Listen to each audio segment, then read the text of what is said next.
Coach. Pretty creative. Again, this is something that I think people have a really difficult time getting their mind around when they see him.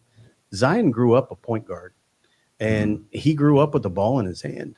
He literally identifies the game by facing the basket and handling the ball. He's never been traditional as a big in any way, shape, or form, and yet because he's large, people want to make him a big. Yeah. He's really not that. So when people talk about, oh, who's going to play 5? I don't know, but you can call Zion a 6 if you want to.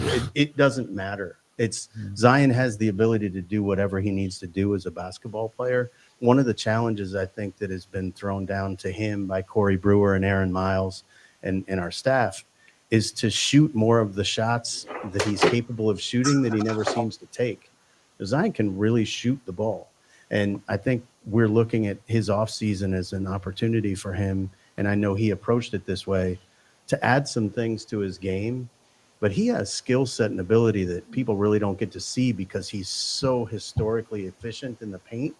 They don't get to see the rest of what he's capable of. So I don't know that you can really limit what he's capable of doing. And as long as everybody else, and Zion included, are about the things that they are right now, which is winning, I think we have a chance to unlock some really special things. All right. Shout out to the fam, man. For all things Pelicans, you're now tuned into the Pelican Post-Game Report. Much love to the flock. Appreciate y'all on a Monday night stream. This is the reaction to Pelicans Media Day. We appreciate all the family members that tuned into the Media Day on PPR. Man, much love to you guys. Appreciate you. Please hit the like button. If you're not a subscriber, hit the sub button as well, and share the show on your social media feed. We up in this thing. Big Q, Lexxah, DC, Full House. You guys, much love. Appreciate it. All right, fam. So we started the broadcast off with David Griffin, Pelicans VP, talking about Zion Williamson, at the 5 position. Sounds like Lex. Sounds like what Lex was saying in the previous broadcast. David Griffin is definitely listening to Lexxah, man. That's what's going on as well. So let's start off. Let's start from that point. I know you guys took notes, and I don't want to jump in there. I want to hear you guys' thought processes on what you heard from the Pelicans Media Day. Let's start there with his thoughts on Zion Williamson. Lex, if you want to go, or DC, however you guys want to start it off. I mean, really, did you want to go, DC? Nah, I was just about to say you go ahead. He stole your talking point, so I know you want to address that. That's probably the most non-BS thing that Griff has ever said. Hey, that's true. You know what I'm saying? Should we give him a round of applause for that, Lex? Yeah, let's go on and do that because, that's probably the only one who's probably going to get. Oh, that's right. He ain't lying. You ain't lying. Yeah, absolutely. But I'm glad that that's finally been brought out. You know what I'm saying? It's like, it's a difference when, we talk about these things, but it's definitely different when the GM is coming out and saying that stuff, or excuse me. Well, yeah, he is the GM, GM part 1 / his other title, but we all get the picture. But and it's a difference when the coach comes out and says that, like, just like what I was saying in the other stream, we need to start looking at Zion differently. We need to reconstruct how we look at him because we haven't been looking at him the correct way. A lot of people have not. And Griff literally just broke that down. You know what I'm saying? And it's like these things need to be said because the way Zion's being used is not fully like maximized like it should be. There's too much hiatus in the way that he's used, and it's not consistent. And because of the non-consistency in his usage, because everyone's like, oh, okay, they're looking at his girth. They're looking at that. And it's like, oh, yeah, you should be down at the 5. At 6'6"? No. No. Like you're not. Kevin Kevin Garnett said, like, you only have so many jumps. You are really pushing like Zion as far as the amount of jumps he's taken when you're talking about him guarding the 5 position. That's a lot of work down there, putting him under the basket. When everybody knows. And apparently, when I say everybody, because Griff, he knows. You know what I'm saying? I think everybody knows except probably Willie Green, which is really crazy because he's the coach. But everybody knows, like, when the ball's in Zion's hands and he's getting downhill, he's coming from the wing, he's coming from top of the key. That's when he's at his strongest because no one can handle his power or his speed. Like his power and speed, like a lot of times when you see guards, they have speed, but their power's like down here. Or you have guys like Baron Davis, guys like James Harden. Their power's up here, but their speed is down here. With Zion's power and his speed is up here. You know what I'm saying? It's right there. Like they're at and you've never seen that. Mm-hmm. You've never seen that. And so, like, it's just, it needs to come out more. It needs to continue to be talked about more because if you're not using the players to their full capacity, it's like you're not getting what all you can get out of them because of the whole strategy and the philosophy of the game that you're putting out there. That's what you're putting out there, but you're not getting all of it. We're only getting a small percentage. And then when you add in the consistency part, it's the percentage is probably even lower than that. So it's nice to hear that, but it needs to be talked about even more. Like we have to keep talking about that because even with fans, I've heard fans talk about Zion at the 5, Zion at the 5, Zion at the 5. Like you're starting to hear fans, settle for that, for him playing in that position. And it's like, no, don't do that. Stop telling yourself that. You know what I'm saying? We need to send another message like, no, he needs to be here, not here. DC, what you think? I think it was obvious, it's pretty much low-hanging fruit for anybody who watches Zion. We all know he's not a traditional big, but, it's good to hear them say it. A lot of times the Pels are the last to the party with certain things. So just glad to know that they can see that and see that he's, he needs the ball in his hands. Used to having the ball in his hands. That's what you want for your playmakers. But you got a guy like Dejounte Murray who can also make the game easier for him and his teammates. Zion does benefit from having a point guard a la Jose Alvarado. Like, it's amazing how great they look together, right? Because Jose is a true point guard. Zion can also play that and a bunch of other positions. So, to me, he's the true definition of a positionless player. And I think David Griffin broke that down, and Willie Green came and they asked him about Zion playing the 5. And he said he's not a 5, you know what I'm saying? And he won't be playing the 5 probably. Or, well, matter of fact, we'll just call him a 6. Because Zion, to me, he's a guy that has such unique capabilities to where it's like you look at different players that's coming out now, like Wembanyama, man, it's a similar thing. Like these guys you're classifying them as a center or a power forward, but their skill sets like range beyond that. Just because he scores in the paint, he doesn't do it a traditional way. Like David Griffin said, he does a lot of his scoring facing up.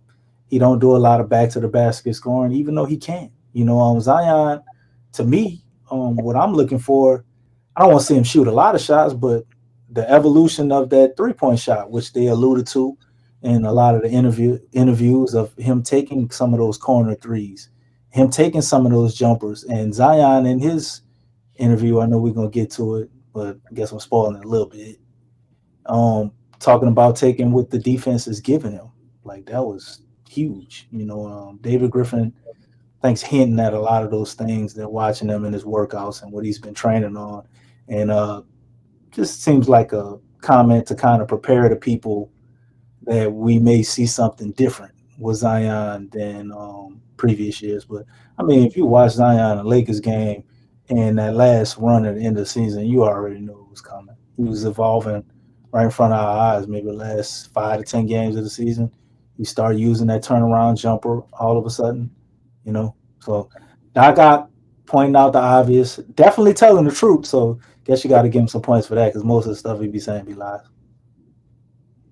All right, let's move to some of that, DC, because we got some of it clipped up. Shout out to Pelicans Film Room, man. They did a really wonderful job of clipping some of this stuff. Let's play Zion on Dejounte Murray.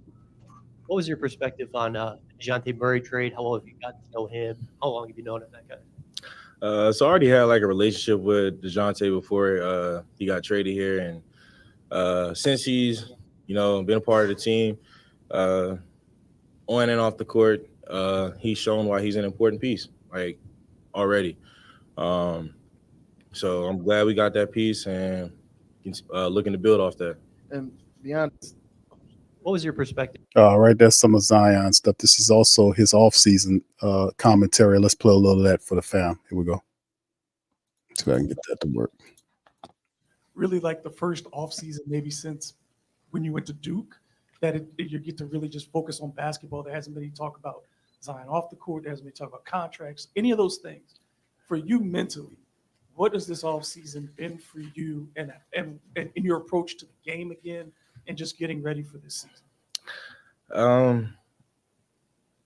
It was a breath of fresh air to experience a summer like that.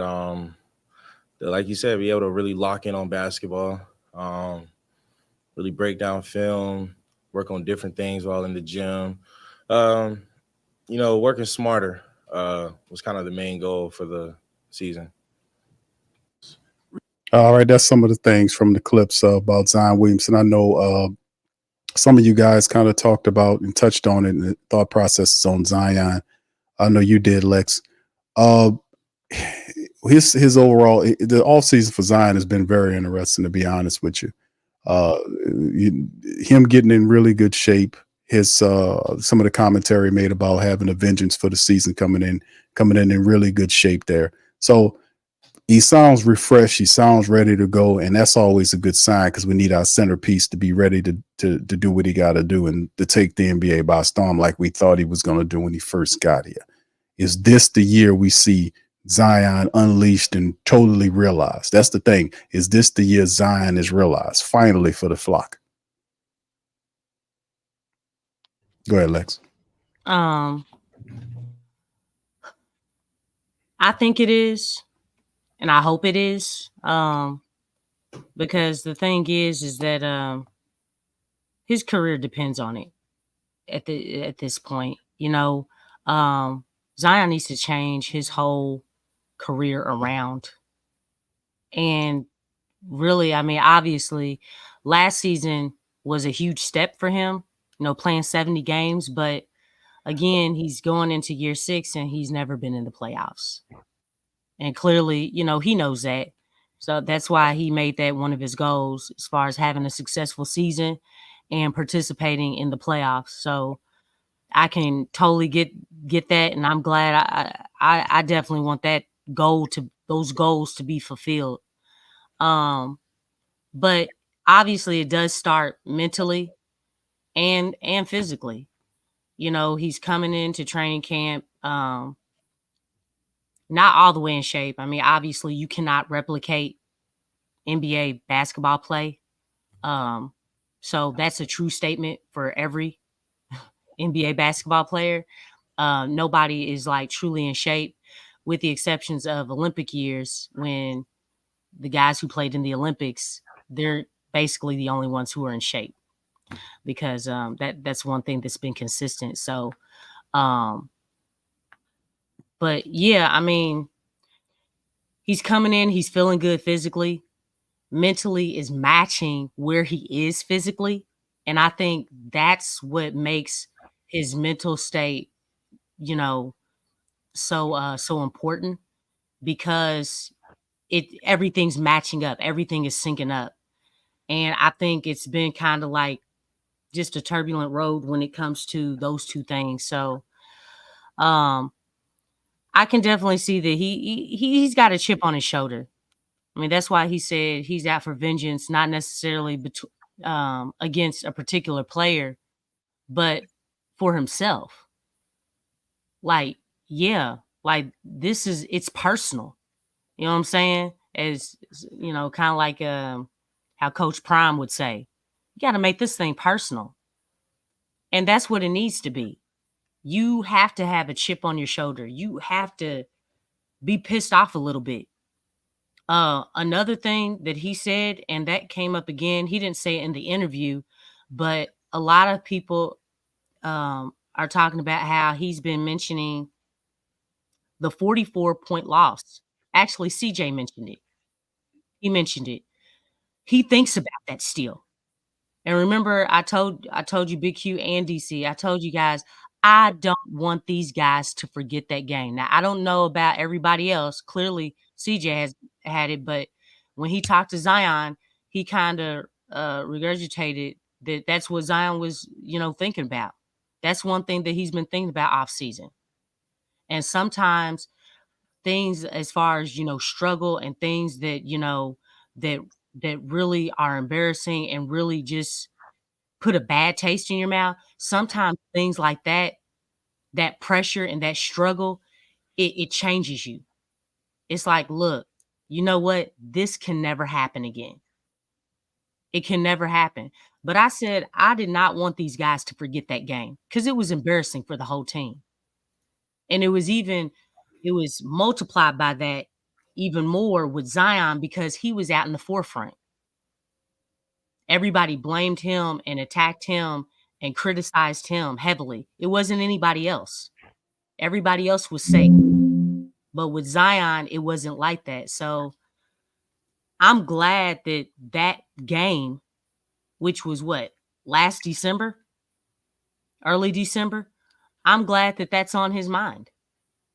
And I still want them to keep that on their mind because that was embarrassing for Pelicans fans. I mean, wouldn't y'all say? Hell yeah, it was embarrassing. You know what I'm saying? I mean, that made me feel a certain kind of way. So I'm glad that, because it's almost like that game right there. It's keeping him honest. Like, man, this was a reality check. This event right here, everything that transpired in that game was a reality check. Yeah, that's true, Lex. DC, what you think, brother? And we're gonna move on to the BI. I got a couple of clips from. What was the question again? The question was about Zion Williamson and his hearing what he said in the skit that we just played about being ready and everything. We're talking about his preparation in the off season, the refreshment that he had, that he's coming into the new year with. Is this the year that you see him finally realize? Do we see Zion fully realized this year? And I just want to let you know, for the sake of the last show, that was a long ass question. It was. Yes, it was. But I definitely think this is the year. I think one simple thing that we don't talk about a lot with Zion. Zion is a new father.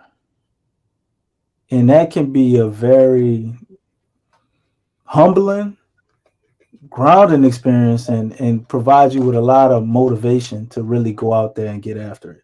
I'm looking at him right now, on the screen. Zion's got a beard, he got some more ink. You see his tat on his arm, like he's turning into something else in front of us. You see him looking pretty slim. For Zion, I still think he can probably get his weight down a little bit more, but he looks really good. Hearing him answer the questions was another thing that I analyzed watching his interviews. He was very commanding. Like, they asked him a question and they threw some Kendrick Lamar stuff in there at the end of it. And, after he told him his music choices, and he kind of stopped the dude, readjusted him, and answered the question the way he wanted to. and got up out of there, man. He just seems to have a different era of confidence in knowing what he's doing. I like the fact that he talked about working smarter and not harder. And then he got into what I spoke about earlier, talking about, taking what the defense gives you. And that includes taking some of those jump shots, taking some intelligent threes, not having to force himself into the paint all the time. By actually taking some of them shots, he's probably going to get better, higher quality looks at the paint. If he continues to hit some of those mid ranges at a high clip, at what point do they start trying to guard it somewhat, and stop waiting for him completely at the basket? As another element or wrinkle to Zion's game, he's already unstoppable. But if we can get Zion to the point where he doesn't have to get all of his points through physically overexerting himself, now you cooking. Now you looking at, MVP type season, because if he doesn't have to use all of his stamina and energy so much offensively just to score, sometimes he's going up against 2-3 defenders, but he can fine tune his game where he doesn't have to do that. And you're looking at a Zion that can work smarter, not harder, right? You're looking at a Zion that can get some easy buckets with Dejounte Murray and the rest of the guys that he's got. He's probably going to up his numbers in assists, and he'll have more energy to give rebounds. The rebound numbers should go up if the offensive end gets easier, because Zion scores a lot of his points in the paint. He gets hacked. We see the hard fouls they give him for constantly going down there. We don't want him to make business decisions, you know what I'm saying? But definitely be smart and judicious with how he attacks the rim, man. I think that's another evolution to his game, and that can lead to him being even more unstoppable and being able to have some of these fantastic efficiency numbers and just excellent basketball play, but be able to do it easier without him having to break a sweat so much. And on top of that, as you can see, he looks to be in pretty good shape conditioning wise. But I agree with Lex, with a sport like basketball, you got a bunch of pretty much all the sports, man. Basketball, football, soccer, tennis. You can go to all of them, man. And boxing, you're not in shape for the sport unless you're doing it. So we ain't gonna really see his conditioning with that. It's probably gonna take him 10 games to fully get in basketball shape like everybody else. But he looks the part right now, man. And I think we have a lot to be excited about. This whole media day wasn't really all that exciting, but I think Zion is definitely the one extremely bright spot. Seeing how he's holding himself, how he's talking about what he did, his work ethic. CJ actually gave him some props on working better, working on the right stuff. And I think we're going to see all of these things come together, man. And what he did over the summer is actually going to show on the basketball court. And, some people might be surprised, but I don't think we'll be. We'll just be proud.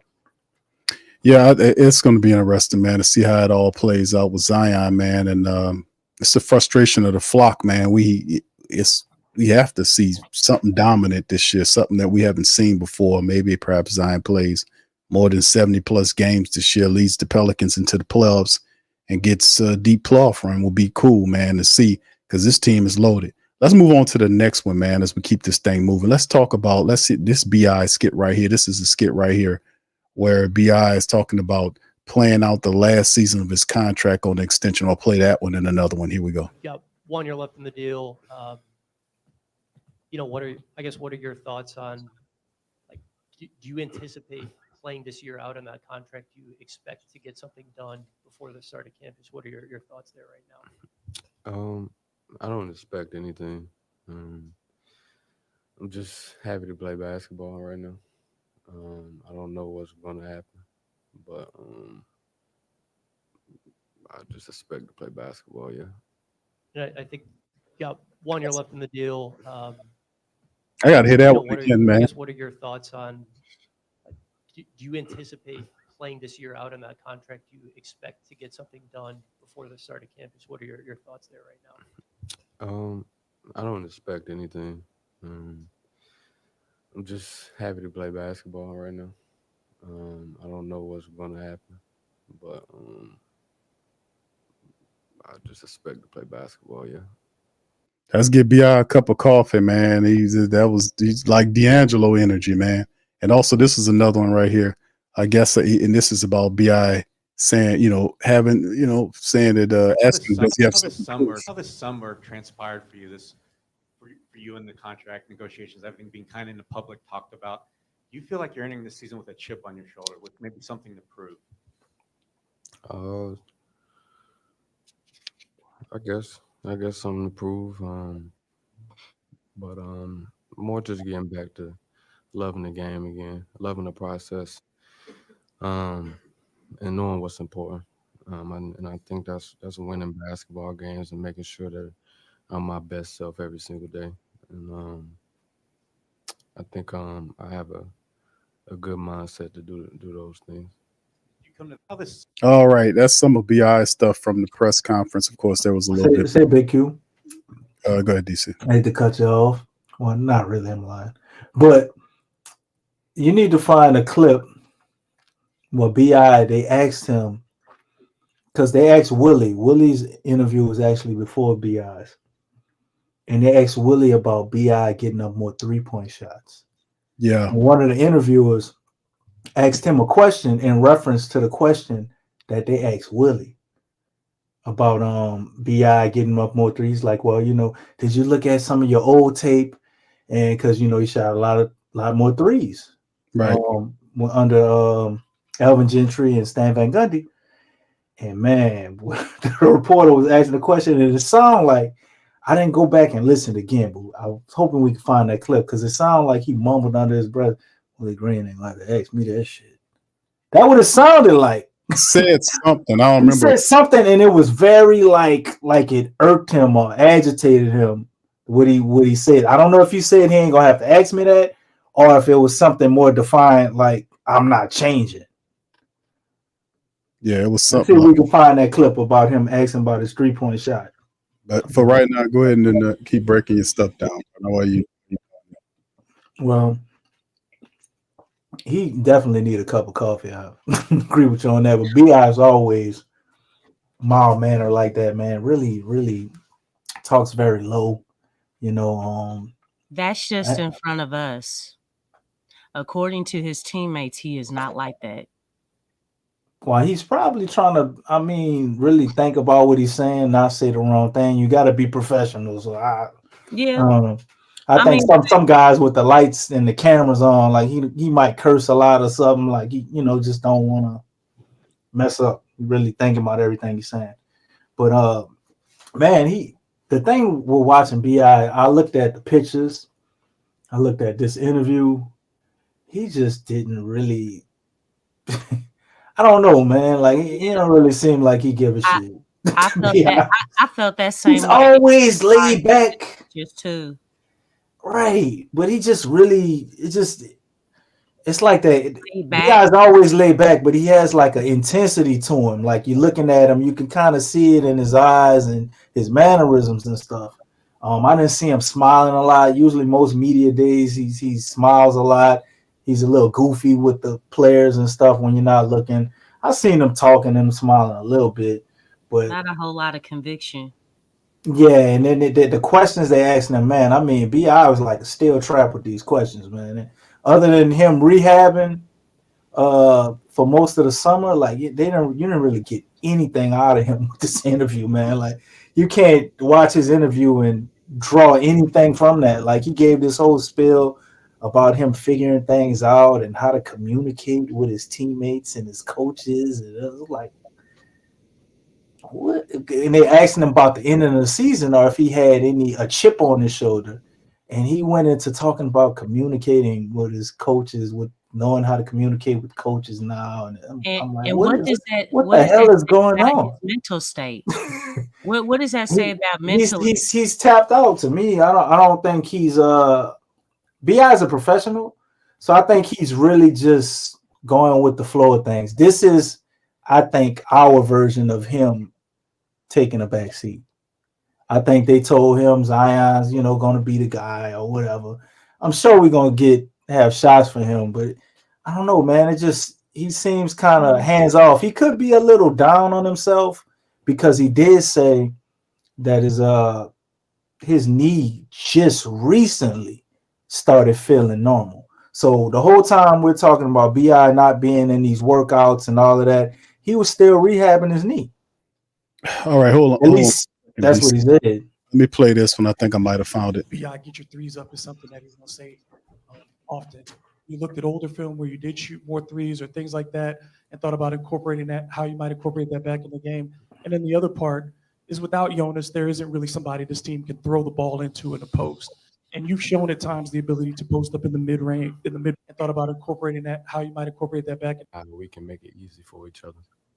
We talked a lot about, quite frankly, he said, BI get your threes up is something that he's going to say often. You looked at older film where you did shoot more threes or things like that. They edited the film. Yeah, they cut it out. So they cut what he said out. The film is skips there. Are you serious? Wow. That's crazy. So he said something. He said something now, man. About incorporating that. See what he might have said, I ain't trying to hear that shit. So what does that say about where he is mentally? Here you go right here again, y'all. Listen. BI get your threes up is something that he's going to say often. When you looked at older film where you did you see how it jumped. The screen jumped. They cut it out. They cut it out of it. Go ahead. So he didn't say Willie Green not gonna have to tell me that shit. Then that must have been what he said. Okay, so what don't worry, I'm gonna find it on. What did that say about his being professional? Because they cut that out. You know what I'm saying? I mean, because they might have cut it out, Lex, but we got it on our stream. That's why we archive these things. Maybe they cut it out because he cursed. It did sound like he said shit. So maybe that's why they cut it out. No, that man. Maybe they'll do that with the F word, but come on, man. Like for them to go out of their way to cut that out, that's crazy. It must have been something, because the thing is that with the media, they pick up everything. So if they see something where they can take advantage of, they'll do that. I mean, we see it all the time with mainstream media. We see it all the time. And don't think for a minute, everybody knows about this situation. This situation is very, troubling. You know what I'm saying? Because the thing is even with mainstream media, they talk about it. It's just weird. And then you're listening to him. You're looking at his demeanor. You're listening to his answers. I think really that first sentence that he said when they first asked him a question, I don't expect anything. Like, what does that mean? You know what I'm saying? The season hasn't even started yet. You don't expect anything. Like, that statement right there is what does it mean? What does it mean? I mean, I'm not buying the David Griffin thing. That's obviously what I'm looking at. You know what I mean? The David Griffin thing. They should have went on and traded him. Man. He's happy. He's brought in. He wants to be here. We want him here. But there's situations to figure out mechanically how you can make everything work mechanically. Man, I'm getting tired of that dude saying meaningful and mechanical. He's a good human. He's a good human. Okay, that's his M&Ms right there. Meaningful and mechanical. Those two words, he need to lose them. He not. He need to lose them. I'm getting tired of them words. Like, what does that mean, mechanical? We gotta think of these. I guess he's trying to say. To me, it sounds like he's talking financially every time he says that. He's referring to contracts. I don't know why he says mechanical. Man, he uses mechanical on a lot of stuff, DC. A lot. That's the new word, the new buzzword he got this year. The new mechanical thing he been using that this year. A lot. Yeah, he's the dude finds words and he abuses them.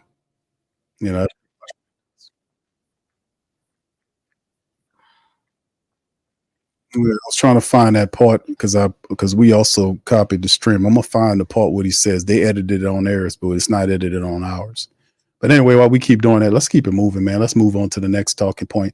We talked about BI from what I agree with you guys from what I've seen. I knew it was early in the morning for BI and all that kind of stuff, but he's always got that nonchalant demeanor. But he did.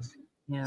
He mentioned the fact that he's not expecting nothing from the contract. He's not enthused about it. So Jose hinted at it too, man. When they interviewed him, Jose, he keep it real, man. That's right. He said he was just happy to see BI in a uniform there smiling because they asked him, I think before, like his take on BI's situation, and he was like, man, it's crazy. Like it's just bad.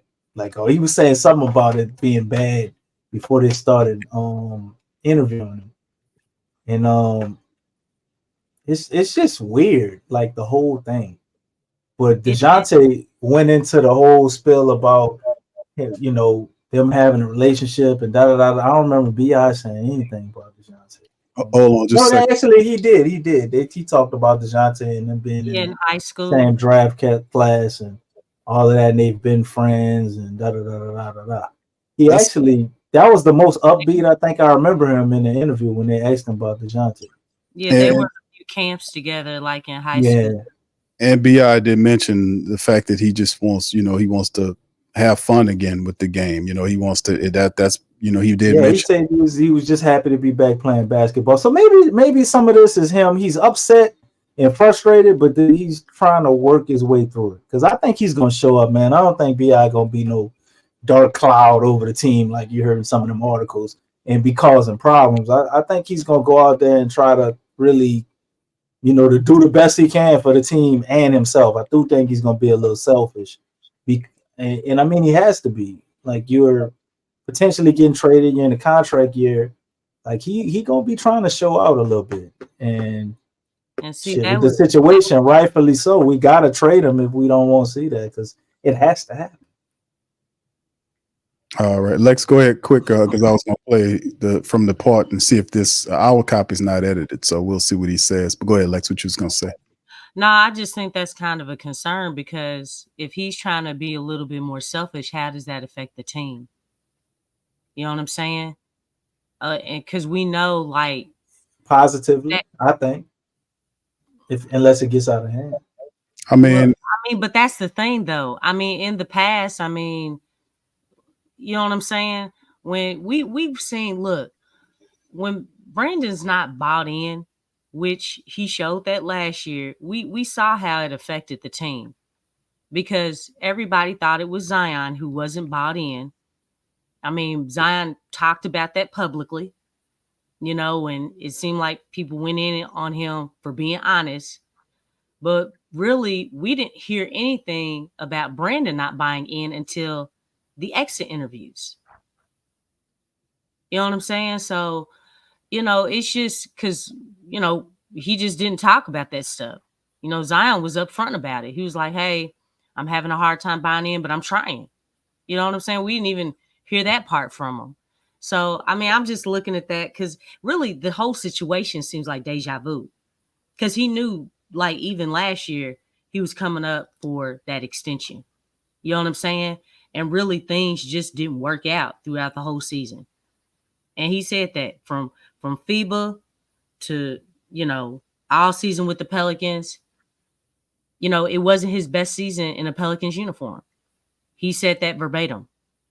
So, I mean, hopefully it changes, but, we've talked many a times where BI has to get out of his own way because, he thinks that he's a specific type player when it's like, hey, man, you got to reconstruct your thinking and how you're going to fit in with the team. Because that's been the biggest thing as far as, his fit and dialing in. Same thing as last season. It'll see how interesting it is when we see who predominantly has the ball in terms of Dejounte Murray, Zion Williamson and what it'll look like moving forward. A lot of this will be determined coming up in the preseason, man. That's the thing right there, man. I think like you spoke about him being a little selfish and affecting the team. I think having Dejounte as a point guard, man. I think Dejounte is somebody who could actually check BI and he would listen to him. Right.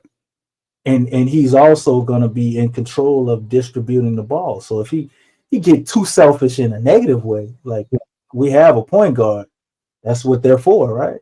You know what I'm saying? Like that ball ain't going to go over there unless we want you to put it up if you start acting like that. That's right. That's right. So I think we do have a contingency plan in place with Dejounte Murray. A damn good one. I like that contingency. It's a damn I like the way you said that. I think the whole thing, man, can actually be a positive for us because maybe we do need some friction. Maybe we need some negative emotion. We've had so many. No, it's not positive, amazing. happy go lucky stuff. We need some what's the word I'm just looking for? You say some fire? Yeah. Yeah. Really, it's like if you really want to win, the teams that really are passionate about winning, that like if something's going wrong, like it's like throw some stuff in the locker room, like because the thing is that's actually pretty positive. I know it's negative and things, but those things need to be aired out. I kind of feel like because the locker room is laid back, you have a lot of laid back players, players that, hey, I don't want no smoke. I ain't trying to ruffle the feathers. You know what I'm saying? The fact that you don't really have that in the locker room, it's like everybody's kind of quiet and kind of like, you know what I'm saying? Like just it's almost like a silent killer because nothing is really being said the way it needs to be said. And it's like, does the team, it's that edge, it's that killer. And we've been talking about that. And I've been saying, look, violence. I know it's right probably on the screen, Lex. over exaggerated, but that's what this team needs. It's like somebody needs to be pissed off. Somebody needs to be upset. Somebody needs to be angry. You got them. I mean, it's to neutralize that though. But that's the point about Dejounte Murray's game from San Antonio to Atlanta. He comes with the edge that you speak about. He also is going to command. Those guys respect him, the BIs and the Zions and the CJ. Griff described him as an alpha leader. He is. Right. They respect. Like he's set under Greg Popovich, right? Yeah. And that's what we want. DC. He went to Atlanta and he had was Nate McMillan still over there, I believe. He said under Nate McMillan as a coach. DC. And Quinn Snyder, man. Like for a second, I'm gonna give you the mic back, bro. Let me finish this BI point. Then we'll move on to Dejounte Murray. We'll move on to what Willie Green had to say. But hold your point right there. Let me play this little part here from what we think, that the Pelicans edited on their staff. Let's hear what he said. Single-handedly, with Trey, with his team, running his team, and he's been a great player in the league. So it's gonna be fun to work with him. I think to play with him on the floor, but behind the scenes to kind of pick his brain a little bit and see what he sees on the floor and how we can make it easy for each other. We talked a lot about, quite frankly, said, "Yeah, get your threes up" is something that he's going to say often. How Who gonna say that? Willie said that. So is that something that you've you caught that? You ain't gonna have to say none of that shit. They cut out all that. What he said? Who said that? That's good. He said he ain't gonna have to say none of that shit. Like he planning on shooting a lot of threes. That's what it sounded like to me. That's he good. did. That's good. And he had a smile when he said it too. Like something that he's going to say often.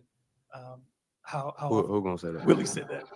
So is that something that you've wanted? Have you looked at older film where you did shoot more threes or things like that? They thought they were slick, but we got them. That's why we do this, man. We know what time it is. Man, BI been in the lab working on this 3-point shot, bro.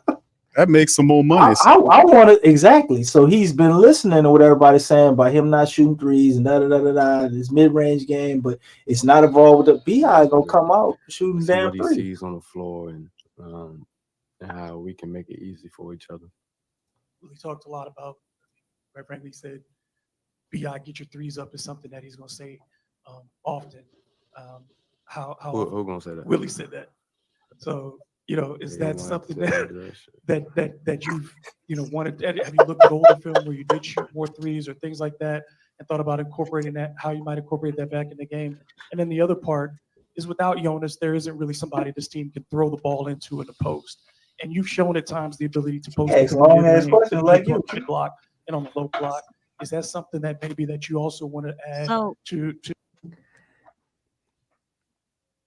Go ahead, Lex. So why did they cut that out? Because he cursed. No. They cut that whole segment out, DC. It's more than this. But okay, so if I'm trying to understand why they cut it out. Like that's the only thing I can think of. He's not gonna have to say. They cut out the Willie part. Like who said? Maybe he said he ain't gonna say none of that shit. I don't know. That's what I'm saying. Maybe he said he ain't gonna say none of that shit. They don't cut out those words. They usually cut out F word or the B word or something. But it's like I'm trying to figure out why did they feel the need to cut that part out. He ain't gonna say none of that shit. If you know what I'm saying, like was it in a positive sense or it's like, man, I ain't even. I'm hearing half too because that's what I want here. But he's probably said he ain't gonna say none of that shit. That's what I'm thinking because if it was said in a positive, Willie Green ain't gonna tell me shit.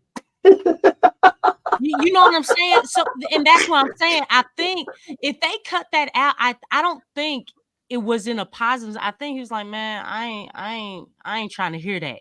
You see what I'm saying? Because that's the only reason why they would cut that out. And that's when I'm kind of like, okay, that doesn't match up. If it's like, man, well, he ain't gonna have to say, you know what I'm saying? Play it one more time, Q. It's like, hey, I'm gonna be shooting those threes. But if they cut it out, then that's probably not what he said. Like, man, I ain't trying to hear that. It's more like that. You know what I'm saying? I'm just trying to make sense. Say he ain't gonna say none of that shit, or he ain't gonna have to say none of that shit. Let's see which one. Play it one more time. Let's try to see which one. There was something with the wording. But all I'm saying is, listen, you up to that point, he was pretty melancholy with he got animated with that. He got a little a whole lot more attitude. Yeah, he had more attitude. Kind of like it's almost like it kind of turned him the wrong way or something, or I don't know. I mean, but if they cut that out, it doesn't make sense. If it was in a positive sense, why would you cut that out? I'm trying to find it again.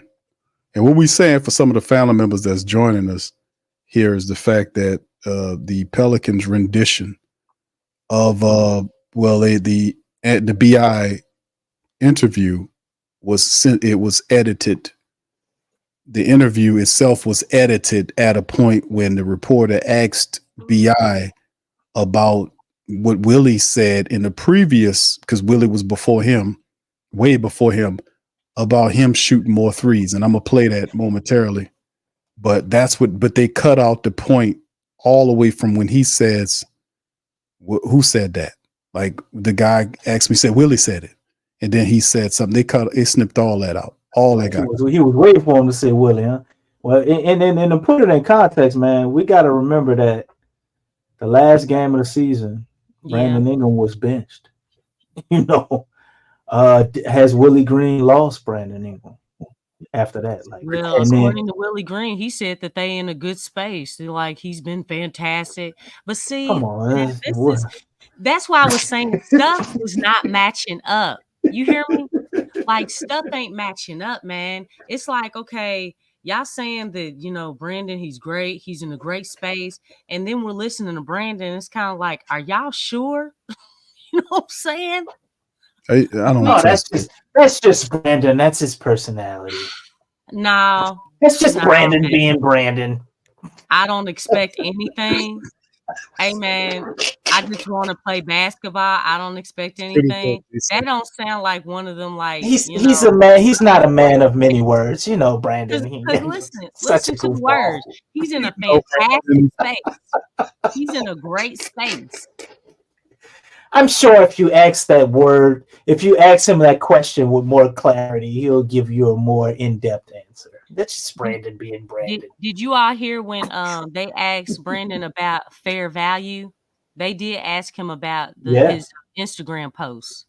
Yeah, he said it was personal. It wasn't about the team. And I was like, no, when it was definitely about the team.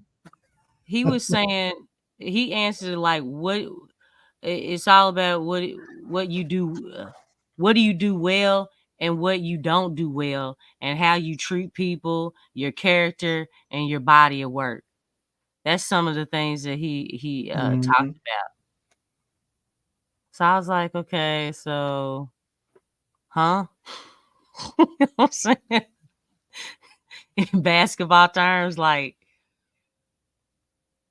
I mean, because, they were asking about the contract, but that's how he steered the question.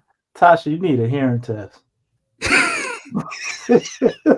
Hey, Tasha, I'm glad y'all here. It's a picture of Greg Popovich. We're trying to see game back. Mother Tasha is in the building. Let's give her. What the hell is he reading, Q?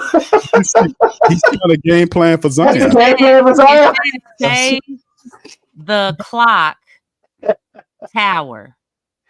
That's what he's reading. Gee, look, you see his. Go back to that picture. I need my turbo flux capacitor for my game. Do you see how big his eyes are? Look, say the clock tower is the biggest fine. Well, Greg Popovich, I don't know what he did. He got his eyes wide open, like. How would you feel if you got hit with 2,000 gigawatts? Your eyes would be big too. Dog, you didn't see that. You didn't. He saved the clock tower about it. Maybe he's looking at the smaller fine. I don't know. What's going on, Tasha? It's good to see you. Greg Popovich going crazy, man. He's going crazy trying to stop Zion. That's what's going on. Did you check out your media day pics with your team? Nope. They almost were remaking. Man, him and Chris Paul can't stand side by side. That just looks weird. Bobo, well, not Bobo. Manute Bo and what's his name? Muggsy Bogues. Muggsy. They were remaking that a little bit. Wow. Yeah. Well, they had that up side by side. Chris Paul too old for that.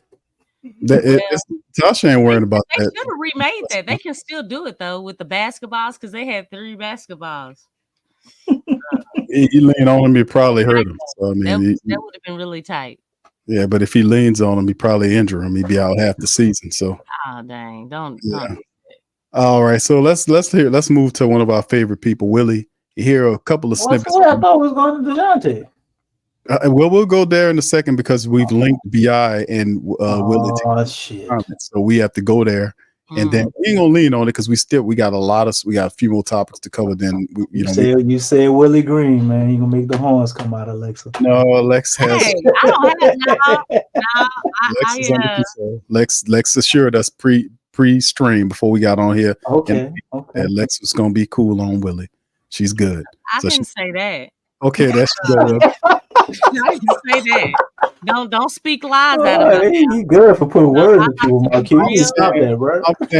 I'll say it. Lex is right. Like she's cool. Right. Keep it real, Lex. All right. Stop fanning the fire, DC. Here we go. Here's no fire. Ain't no fire. Here is Willie Green. Willie, do you feel like you have to start a traditional center, or like are you gonna be okay with some nights like we're just gonna throw a guard, 2 guards, and a couple wings out there? Like, are you just dead set on the idea of starting a true center? I'm not dead set on it. I'm pretty undecided, but I have some thoughts on it that I'll keep to myself. And then when we get to camp, I just think that your team helps you make those decisions based on the continuity. And the fact of the matter is we're gonna have a ton of games where we don't have a traditional center on the floor. Okay, so that's going to happen. Most teams, I don't even know if most, but teams in the games, and a lot of times it's not a traditional center on the floor. We got to get accustomed to playing that way for a good bulk of the game, a good percentage of the game anyway. But we'll see how it goes. Just because. All right, that's some of what Willie said, and I might also have another one on the 3-point shooting from BI. This is the one that BI, the report had in the comment on. Just to follow up on that, with Brandon specifically, we've talked about him needing to get his threes up a little bit. He's acknowledged it. So just what's the dialogue with him on that, and I guess what needs to kind of happen to help him achieve those goals? Get your threes up, BI. But he knows. He's aware of it. He'll communicate it to you himself. But it's trying to continue to break some habits. His habit is to get to his sweet spot and jump up and shoot the ball, and he's the elite at doing it. It's an area of growth, something that he's working on, something that he worked on all summer, and he knows that that's a part of that unlocks other components to his game. So I'm excited to get on the floor with him, and we will continue to work. Just to follow up on that, with Brandon specifically. All right, that's some of that go Willie. Did Brandon tell us that himself? Did he say what, Lex? What did he say? He said Brandon will tell you that himself. Did he? Did he? I didn't hear it. Like I said, man, hey. Could be something but that could be. But I'm saying that could be a conversation that Willie had with BI behind the scenes. I mean, he probably had that conversation more than once or twice. I mean, because he had a whole damn season of him. He's pushing 43-point shots a night. At some point, he had to have that conversation at least once or twice. So, I mean, I'm pretty sure he addressed them a couple of times. So I'm not trying to, say, but I'm saying if you're coaching a guy, he's the head coach of the team, and he wants people to shoot threes, and BI is one of his stars, that he wants him to be a part of those guys. I don't know if he's telling Zion to shoot 3-pointers. He's Zion shoot 3-pointer. I don't know if he's telling them that, but BI, I gotta think BI is one of those guys that he's telling shoot the 3. He said he did, and I don't think Willie's a liar. DC's on record for saying Willie ain't no liar. Willie will tell you. He a lot of stuff. He's not a liar though. Yeah. So go ahead, y'all can comment on that. Go ahead. It depends on how you look at that, though. Uh-oh. Well, how you gonna make Willie a liar? Can't you give him one thing, Lex? I mean, there's a lot. No, he contradicts himself. I listen to him. Contradicting yourself ain't all the way 100, right? Well, I mean, he contradicts himself. I give you that, but is that intentional, or is just just okay? Intentional. Okay. Look, I'll give you a prime example. Like, remember in the series against OKC? Mm-hmm. Okay. He said, you know what? Yeah, we're open to making changes and doing things differently, because obviously they were getting close to elimination, right? He said they were going to make some changes right before the elimination game. So right before the presser, right before the game, before they're going out there, we're not making any changes. Well, that's not. He said that. He straight up said that the whole time leading up to that. He said that they were open. That's a mind change, though. To me, no. I mean, because he announced it. Like, we're going to keep doing what we're doing. You're going to keep doing things and expecting a different result. We're going to keep on chopping wood. But that's what he's been doing. That's what he's been doing. DC mixing up the coaches, man. That's not changing your mind, dog. What you've been doing has not been working. You know what I'm saying? You're in an elimination game. You know what I'm saying? The only reason why he played Jayhawk was because it was his birthday. But I'm saying, let me ask you this. Everybody deserves to play on their birthday. Lex. You know what? That's horrible coaching. Why are you only for 2 minutes? Birthday gift. I'm gonna play this grown man on his birthday. Like, what? Here you go, son. Only played him for like 3 minutes. I think it was like 2. It was less than 4 minutes. I could tell you that much. Okay, you get what I'm saying, though. Like, yeah, Jayhawk, he's gonna get some playing time. You only did that because it was his birthday, Willie. Because after that, he didn't play no more. Not a damn minute over. Like, dog. Oh my gosh. I mean, is that a black lie or, you know what I'm saying? A basketball lie? You know what I'm saying? You know, A little green lie. ain't playing lie. You know what I'm saying? Like, come on, man. I mean, I'm just confused on that. But go on, man, because were we open to talk about some other things? What I he thought said? this was- well, I mean, DC, you want to chime in on what you heard Willie Green say on these few skits right here? You want to chime in or what you want to do, brother? Yeah, you got to get that 3 ball up. But I mean, it's the same thing, Willie. To be honest, when Willie talks, he says a lot of the right things, right? And you're like, oh, okay.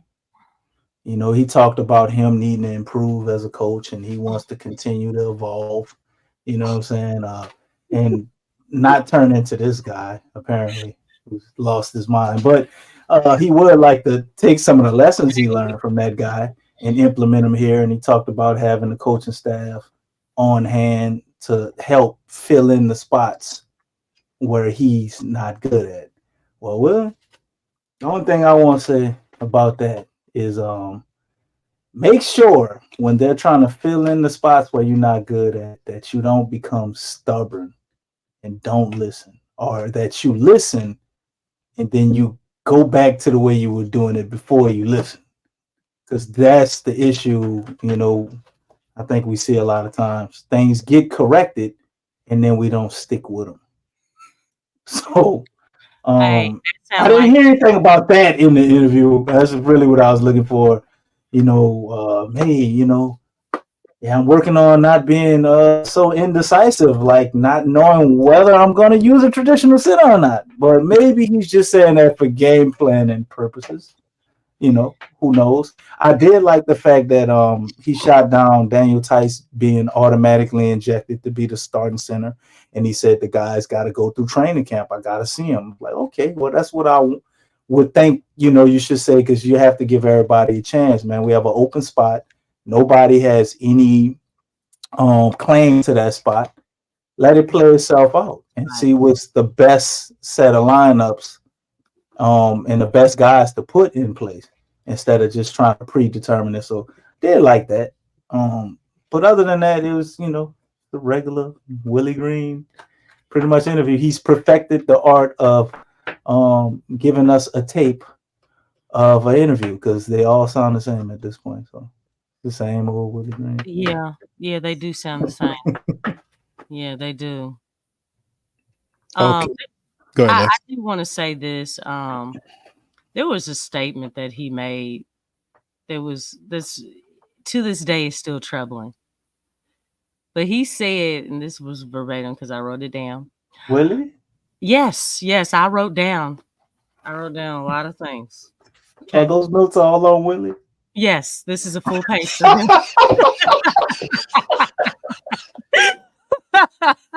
Lex, can I do this? Can I do this?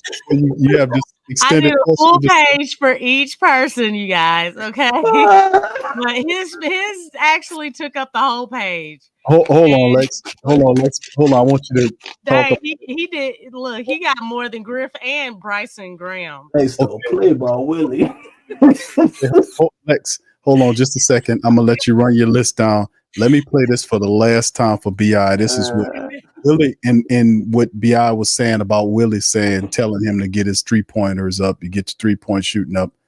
This is the clipped out part that the Pelicans people took off their website that we have on ours. That's why we do this. There it goes. Something that he's going to say often. Who gonna say that? Willie said that. So, you know, is that something that you've, you know, wanted? Have you looked at older film where you did shoot more threes or things like that and thought about incorporating that, how you might incorporate that back in the game? And then the other part, is without Jonas, there isn't really somebody this team can throw the ball into in the post. All right, so that's just he definitely said have to, man. He said he ain't gonna have to say none of that shit. Yeah. But why did they cut it out? Man, you need to ask the media people, Lex. But I actually like that. No, that looks suspicious though.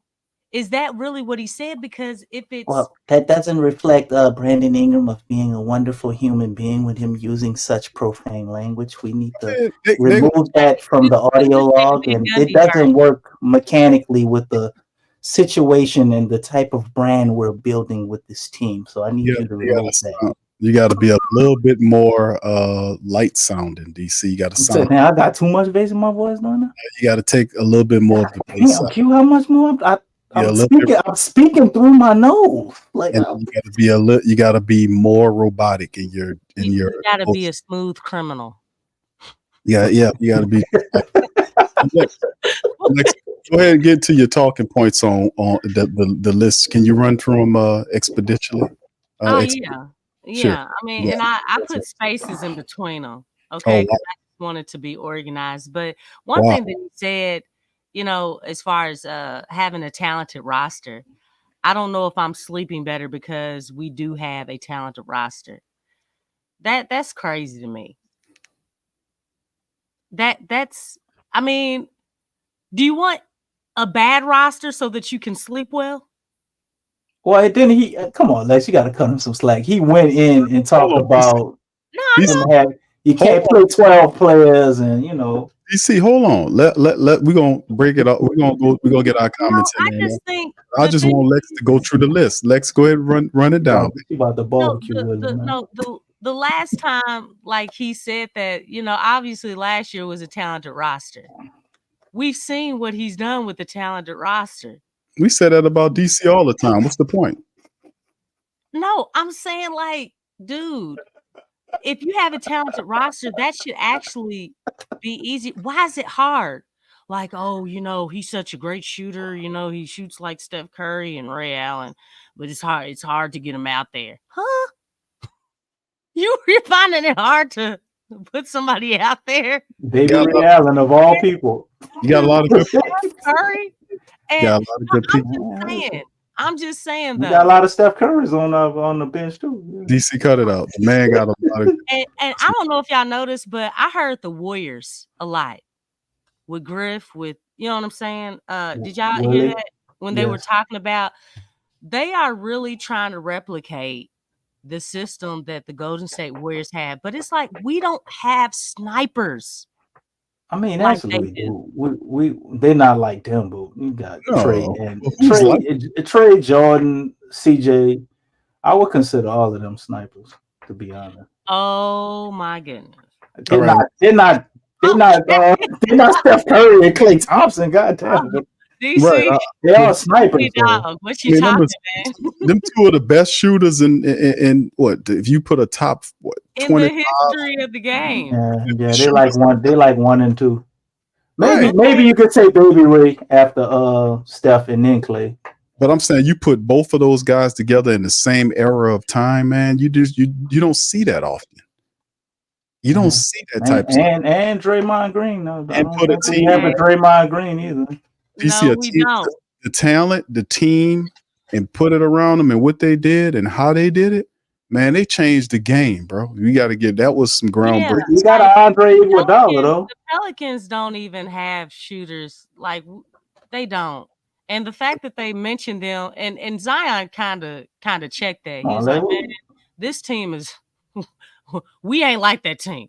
You know what I'm saying? Yeah, he did. He shut that down. He's like, who you talking about? The Warriors? The championship Warriors? Yeah. He's like, we got to contend. We hopefully we can get.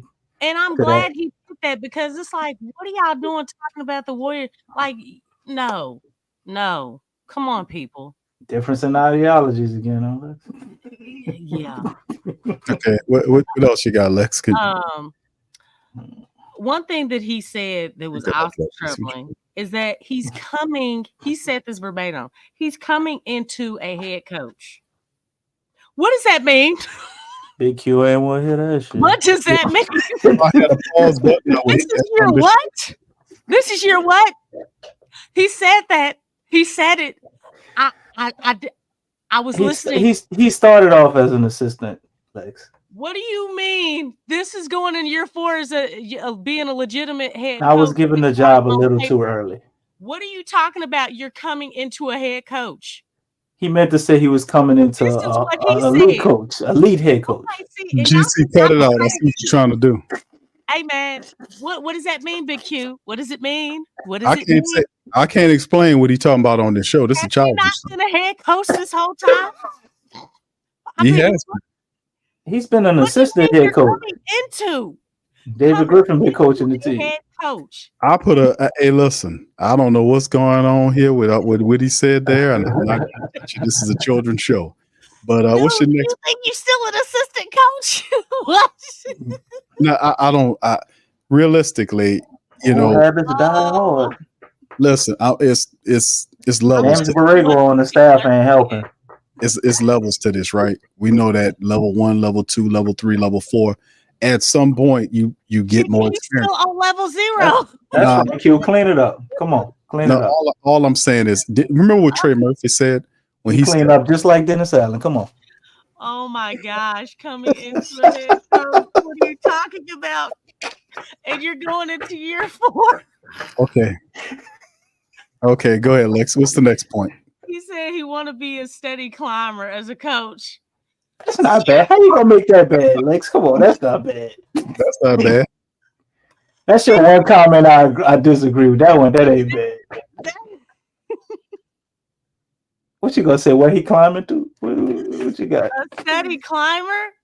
What do you mean steady climber? Till you reach the top. You talking about progress? Baby steps. Steady climber. Steady climbing. Lex, the other ones is problematic, but this one coming into a head coach.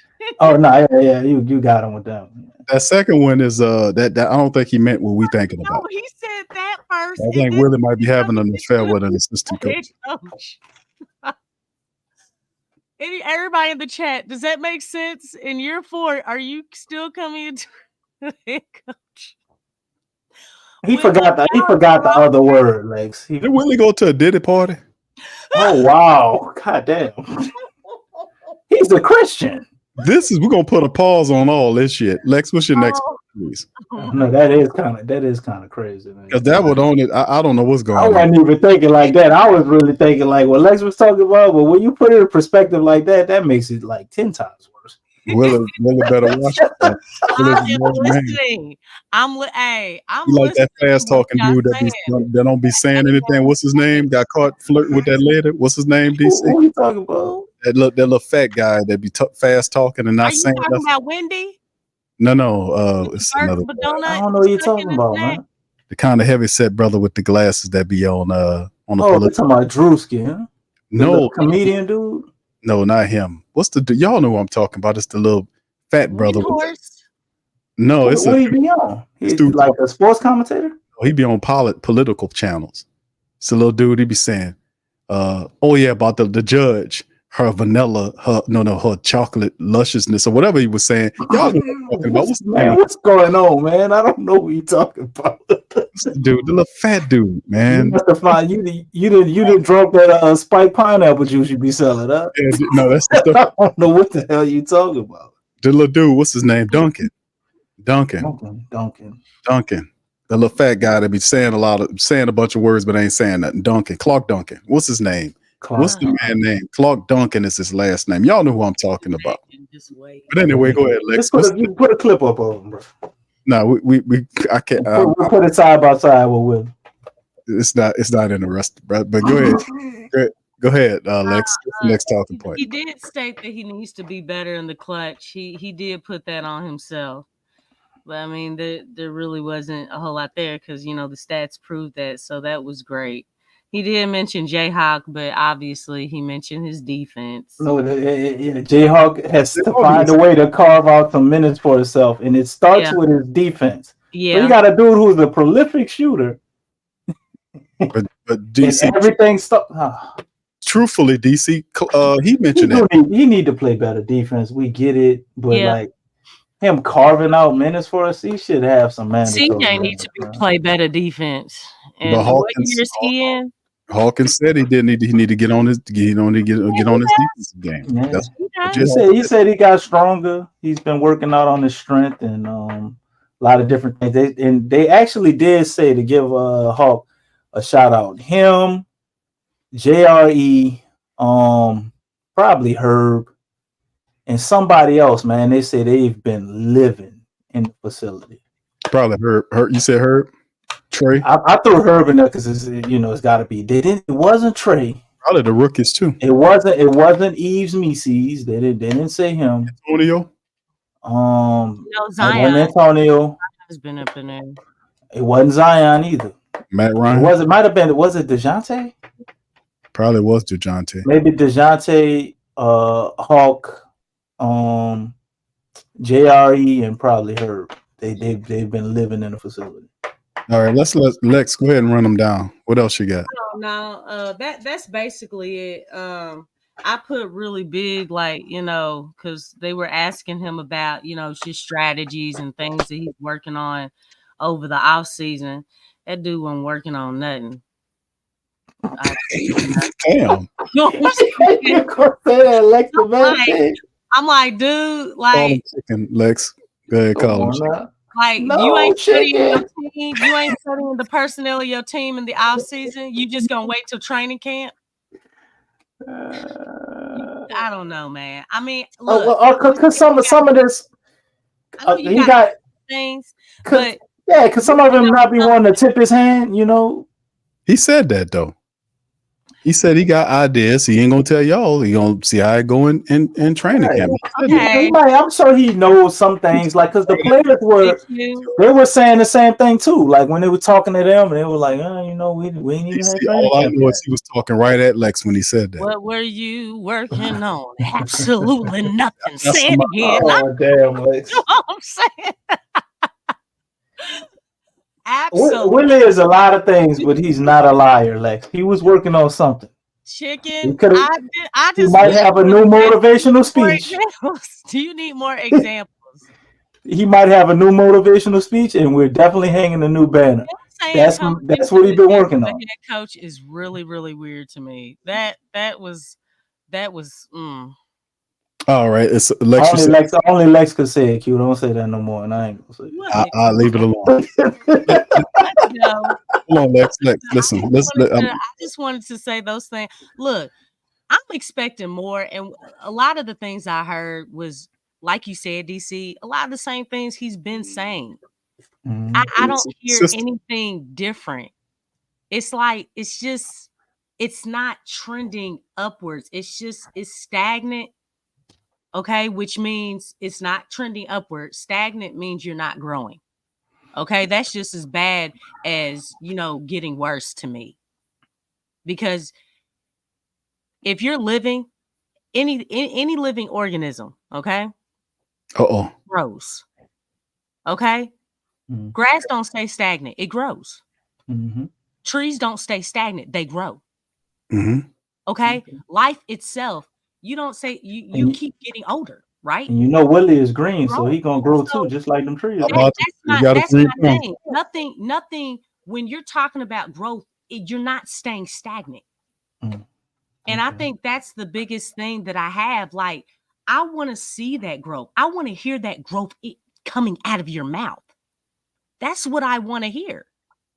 And I just don't hear that. He's kind of really stuck in a lot of his, the same philosophies and different things. And one of the things, it's yet to be seen if he's going to use his resources. Okay, we all have access to the internet, right? You have the internet. You have a guy like Borrego. Wait, hold up. Willie don't use the internet, Lex? No. I'm using that as an example.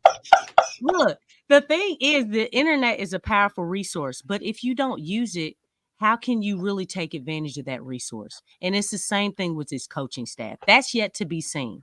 He says he's going to use his. Hey, I want to see it. I really want to see you do that. And I want it to be evident, because the things that he's saying, I'm not getting that. So it's like, well, let's see some action. Let's see some action. And that's what I'm thinking. Eric Dyson, that's him. That's who I was thinking about. Eric Dyson got caught flirting with that white lady. But he supposed to be a pro-black dude talking all the stuff he was flirting, and the lady exposed his text messages. Yeah, that was funny to me. Oh wow.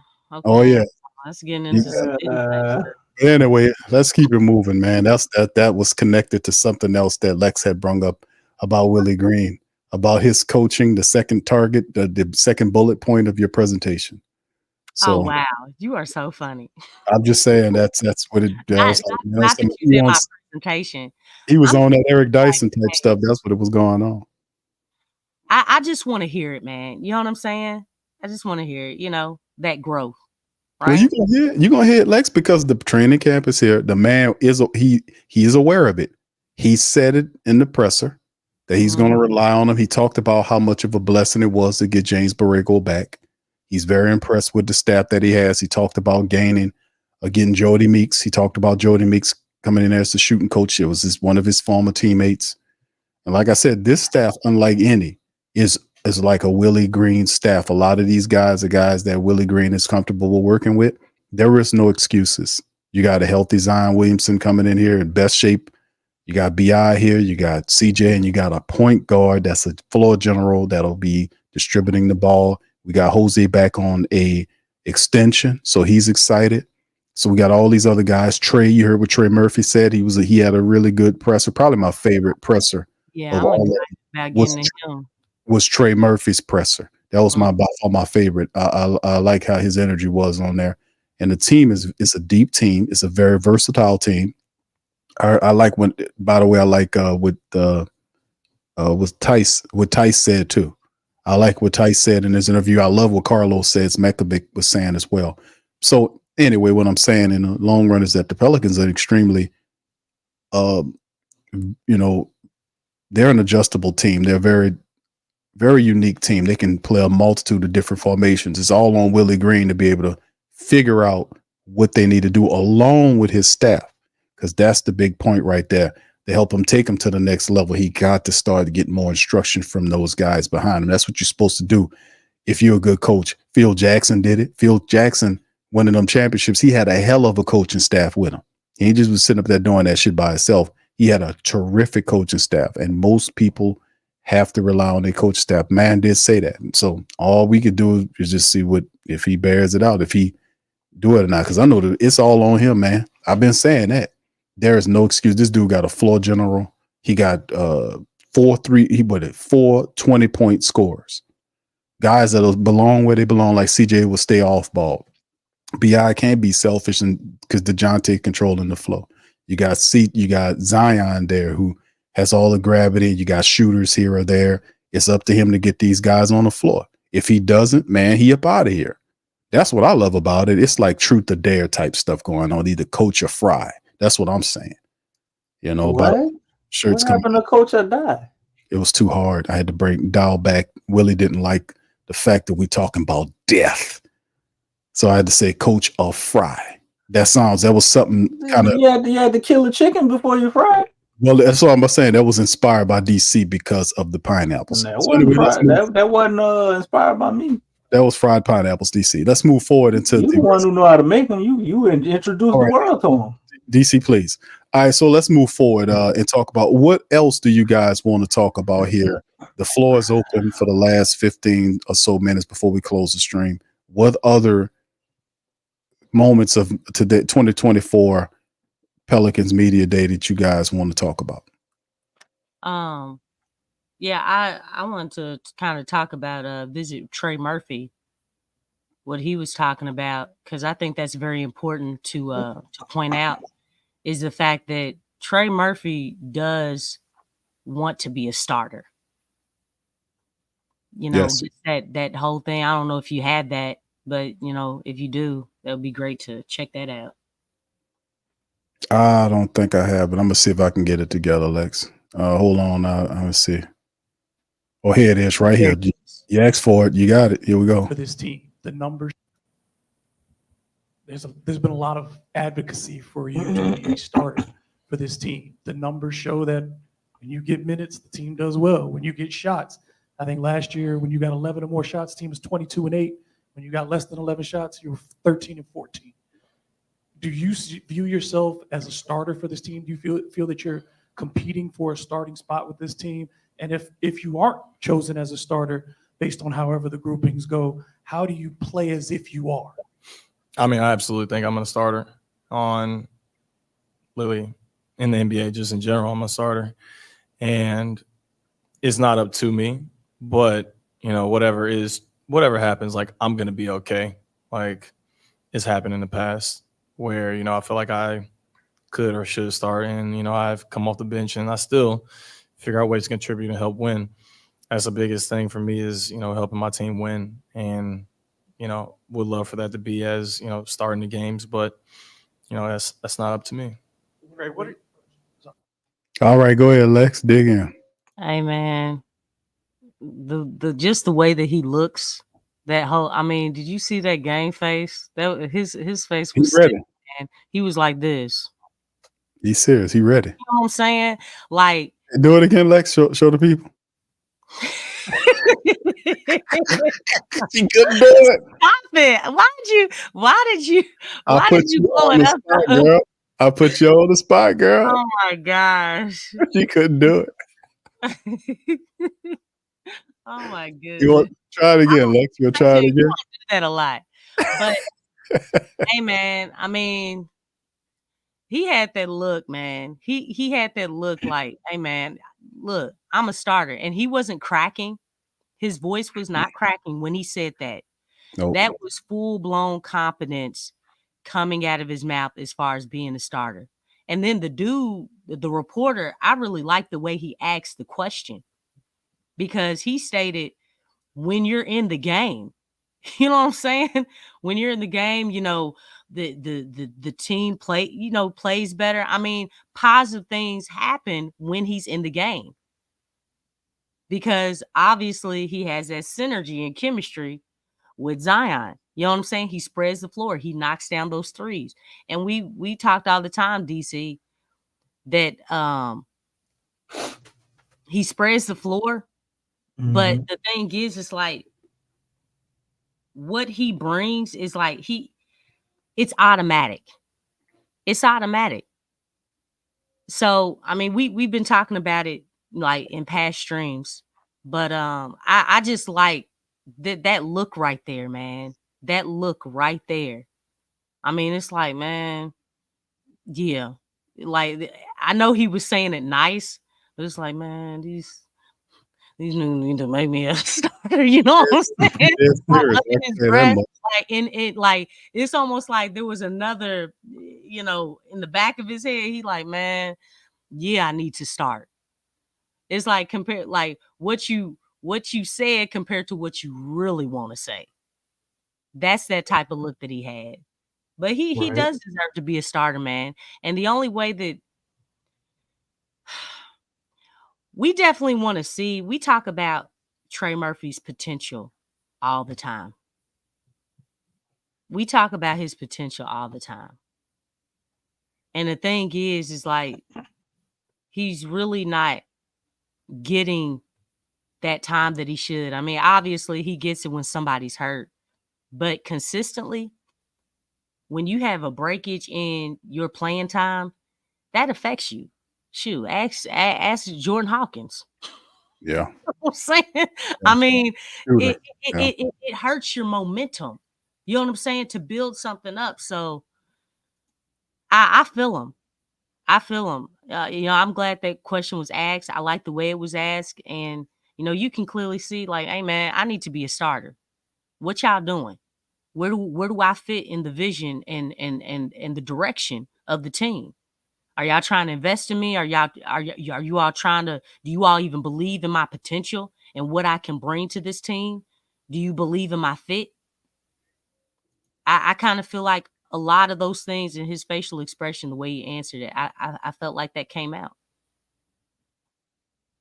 Yeah, he definitely ready, man. He spoke about the process of being here and what it was like when he first stepped in the door till now. Yeah, he trying to get his money too. That's right. You know what I'm saying? He kind of touched into that too. Like, hey, you know, Brandon ain't the only one trying to get his stuff. Like, I'm trying to do something too. Yeah. DC, Well, I look at. I think Trey went in there and he had his Herb shirt on and had him for defensive player of the year, Herb as baby, and he was there, and his mind was to I'm gonna go in media day and I'm gonna answer the questions. I'm gonna be funny, and then he heard David Griffin talk. This David Griffin thing we didn't play in the beginning. They asked him. I actually, you know what? I want to commend the reporters that were there asking questions today, because they actually asked the questions that people would want them to ask. They didn't baby them with the questions today. And they asked David Griffin about the future of Brandon Ingram. They asked him about, Trey Murphy's contract situation. And he went on a spill and he said, well, Brandon is a unique guy and we love him and he loves us and we want, there's the same bullshit he's been giving us. But he has to say that. Like, we're trying to trade Brandon Ingram. You want to make him. But hurts is it doesn't match up with Brandon. Does he feel that way? Because he ain't showing that. For real. But still, like, he has to say that, right? And then he went as far as to adding Trey in, and I've talked with those guys and they're locked in. And we're gonna get this figured out, and everything's gonna work fine. And it was basically like alluding to Brandon Ingram's. There's a possibility Brandon Ingram is gonna stay here, and also we're gonna keep Trey here too. And he may have to come off the bench, and we're gonna pay him, and he's gonna come off the bench. And he was alluding to that. If you can, you should find that interview. I know we pressed for time. I'm gonna find that clip, but I think Trey heard that shit, and after that, he was like, "Yeah, I'm gonna still do my Herb Jones thing, but boy, I can't wait till they ask me about this me starting question. I'm going to make this very obvious. I can't no tap dancing around this shit. I am a starter." Yeah. And I remember we was doing the show Friday night in Moles, and I was telling him, I'm like, look, bro, I like Brandon Ingram. I really do. If there was a world where we keep Brandon Ingram, Trey, and Zion, and Dejounte, and all this shit, make it happen, I think we would have something. But Trey Murphy does not want to be on the bench for the next 4 to 5 years. That dude want to start. And this is evidence right now. He's letting you know, man. Yeah. Somebody may come along and offer the same amount of money, and he'll go sign with him. We do own his bird rights, but if he don't want to be here because you ain't gonna let him start, like, are we really gonna try to sign him? Then you ain't giving nobody no 120, 130 mil for them to come off the bench. Like, the writing's on the wall. I know what David Griffin's trying to do, but I don't think anybody's buying it. And Trey definitely ain't trying to hear that shit. Like, he's like, I like Brandon and all, but he gotta get the hell out the way. Yeah. Because we've seen when Brandon Ingram went down and they played the Warriors, and it was another team late last year, man. You just seen the potency of what that could look like. And it scary. And we being deprived and of that it. was with no Dejounte. Him, Herb, and CJ and Zion, they was cutting up. Yeah. Extreme synergy. You're getting up to 43 pointers and everything, high quality shots, just blowing people off the basketball court, man. So, and we've seen Trey in extended minutes. The dude hasn't been an official starter in the league. He's already got 40-point games, 38-point games. Like, this dude, BI career high, it's like 44 points. Trey already got that. Got 41. Right there.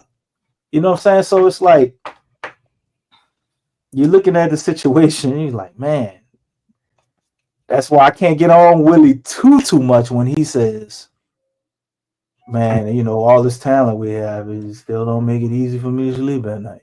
Because how am I going to hold all this shit together with everything that he knows going on? Which is why I told you, Griffin set him up. Willie Green is in an impossible situation to succeed because the first moment of adversity or things aren't going what they are, like it's all going to be on him. Even if he was this better coach and do all this shit he said he's going to do, right, which I don't believe, but even if he was, if anything goes left, it's all on him. He's on the hot seat. Nobody's saying that, but he's on the hot seat.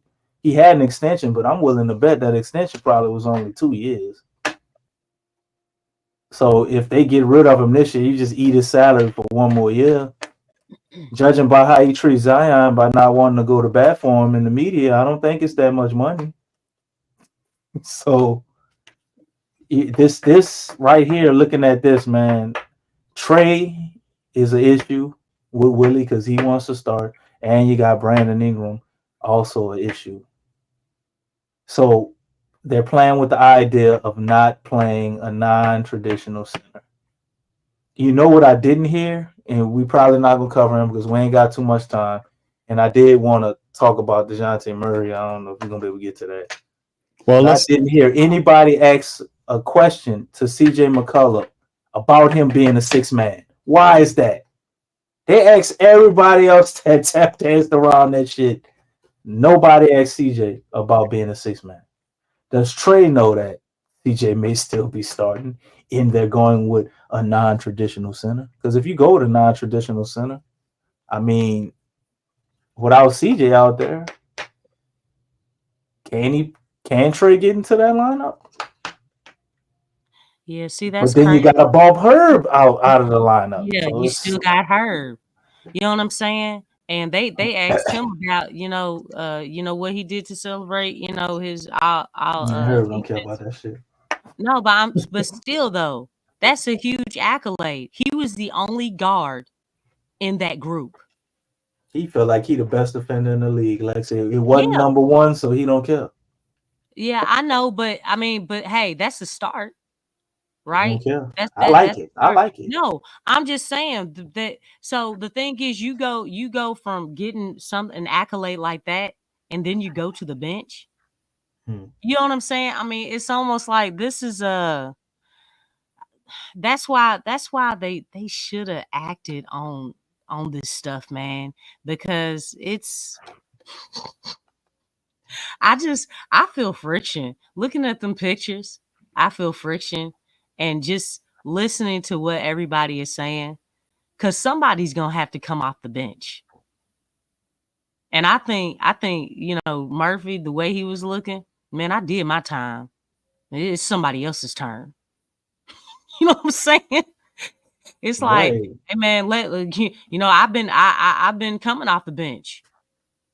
You know what I'm saying? And look, I really feel like he was nice about it, but he is putting them on notice though. Low key, he's putting them on notice.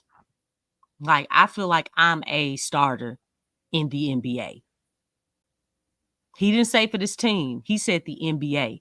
Meaning, how many other teams are in the NBA?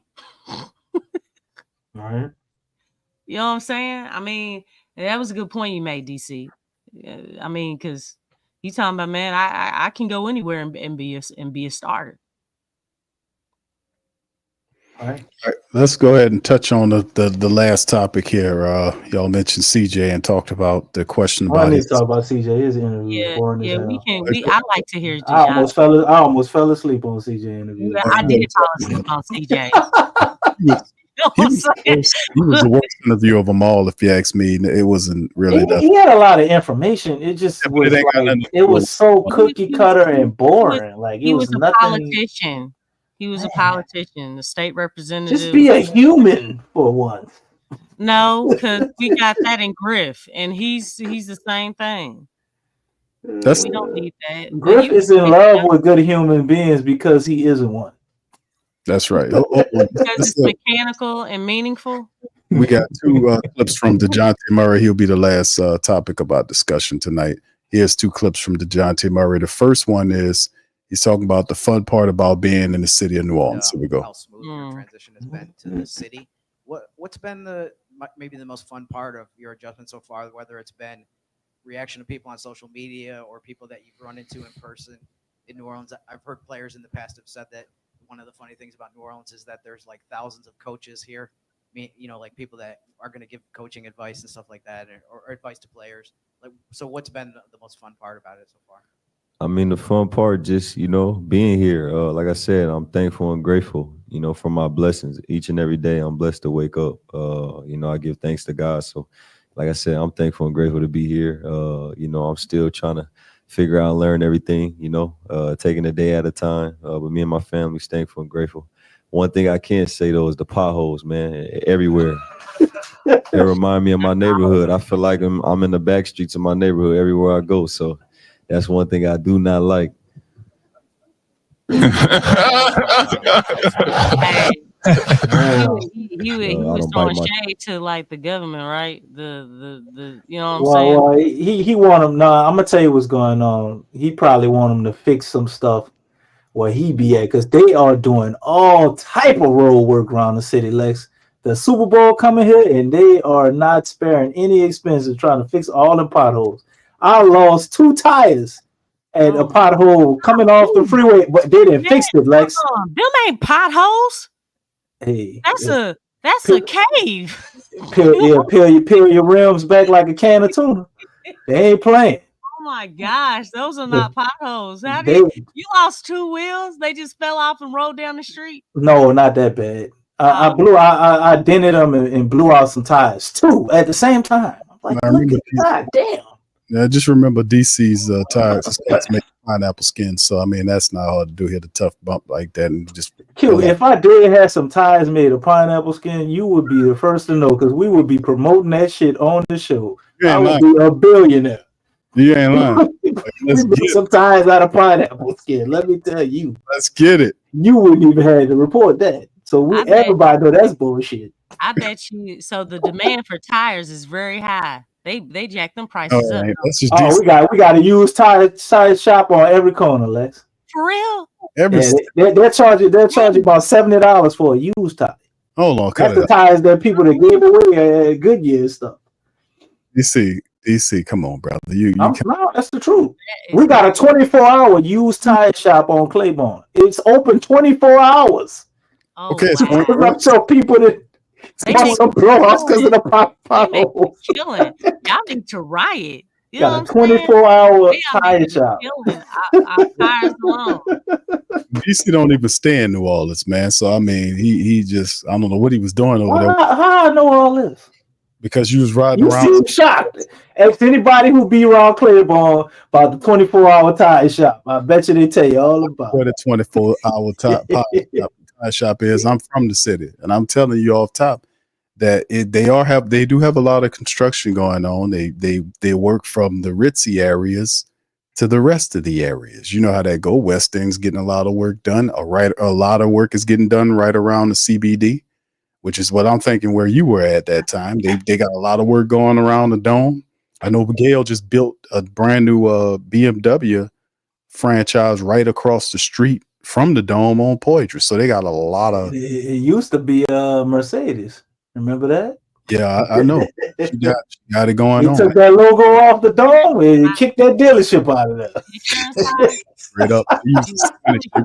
As soon as you drive the car off the lot, goodness gracious. You better have your spare tire, Lex. Oh my gosh. Look. As soon as you turn out the exit of the car lot. That's like Pelicans Nola pineapple skin tires sold by Damage Control. Man, look, you coming off easy if it's just tires. I know some people that blew out transmissions out of potholes, man. Not DC's and lost a motor because of a pothole. Now DC's going crazy on it. Now let's move to the next. I'm not going crazy on it when you got trees literally growing out of the street. Coming on. It exists, man. Take a picture and send it to me, brother. I never seen that before, and I'm from the city. What you be doing? I'm from the city. Where you be going? I don't know what you talking about. This dude said they got trees growing out of the streets. You never been to the cutoff in Algiers? That's one for sure. I know where they still got it right now. Man, what are they doing? Don't believe the cutoff in Algiers. They got trees. They got a few potholes. You will blow out your goddamn transmission if you roll over that shit. Speaking about the cutoff, they growing out the street. Speaking about the cutoff, let's cut this off. Right to Dejounte Murray. Here we go. And I'm not going to tell guys to do something that I'm not living or standing by. So, like I said, I'm just excited. Dejounte. Okay. Was that it? You about to say? Afraid ain't even in my vocabulary. I walk out with my chest out, my head high, no matter what it is, good, bad days. But at the end of the day, like I said, I'm here to help these guys, but also they're here to help me too. It's a collective thing. I don't think it's just individual. And, for myself, I think it's just going to stand out, because I'm a natural born leader. I don't bite my tongue, and I'm not going to tell guys to do something that I'm not living or standing by. So, like I said, I'm just excited. Dejounte.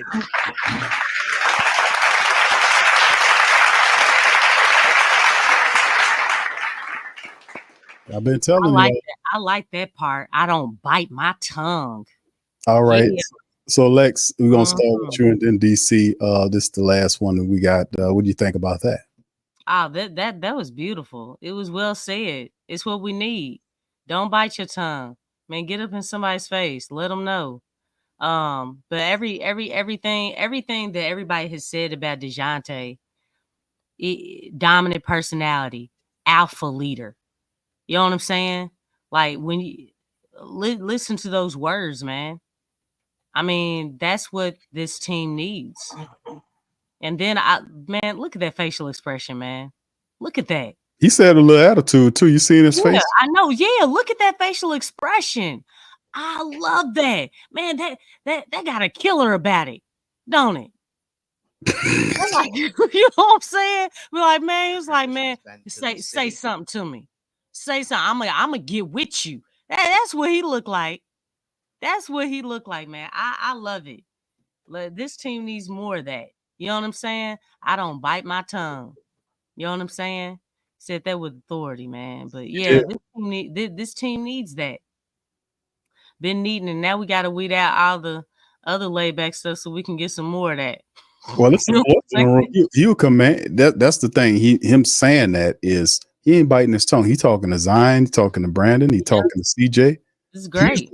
He's the floor general, and through him everything flows. So you having his accountability there because he ain't here to play no games. He here to win. Yeah. He was under Pop. The dude's smart. That's what I was saying. Having him here, he's a high IQ basketball player with toughness. He ain't gonna let nobody bully him around. He's a balanced guard that can play defense, and he has a good offensive component to his game.